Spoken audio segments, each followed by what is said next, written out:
So, what do we mean by generative AI specifically? Think of the field of artificial intelligence as a big toolbox. Generative AI is just one tool in that box, but it's an important one.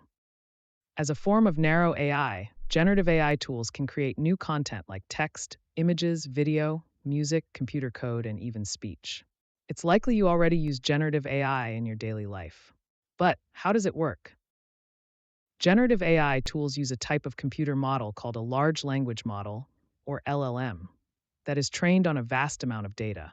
For example, ChatGPT was initially trained using all of English language Wikipedia, as well as internet data up to mid 2021, Reddit conversations with at least 3 upvotes, 2 collections of digital books, and other data. Through deep learning techniques, ChatGPT, and other similar models, learn the patterns, rules, and relationships within the training data and store what they've learned in the form of math computations.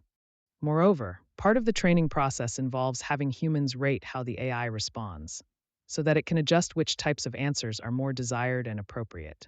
This is called reinforcement learning from human feedback. Some people compare it to dog training, where the machine is rewarded for better responses. Once a model has been trained like this, the data is set aside. It's not needed for the model to work. So, in the case of text, when you prompt ChatGPT with a question, it generates the most likely sequence of words based on its initial training and the adjustments it made during reinforcement. However, increasingly many AI tools also have the ability to enhance their outputs by searching the web in real time to include up-to-date information.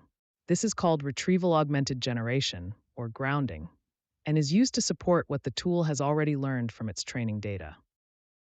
It's important to highlight that generative AI works very differently from traditional information sources you might be used to, like library databases, websites, or Wikipedia. When you search Wikipedia, you are retrieving existing information that humans have already created and stored. With generative AI, you're not retrieving pre-existing information. You're getting a brand new creation based on the AI's learned patterns. This means it can be incredibly creative and efficient, but it also means that the output can be inaccurate or fabricated, especially for topics where the model's training data had knowledge gaps or the information is not available online. For these reasons, it is important to consider the strengths and weaknesses of common AI tools. For example, if you're crafting an email, tools like ChatGPT and Copilot can help you clarify your message.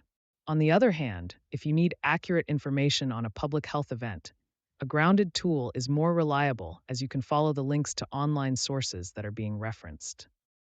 In this light, it is helpful to think of generative AI tools as digital collaborators that formulate information rather than sources of information themselves. Thanks for watching.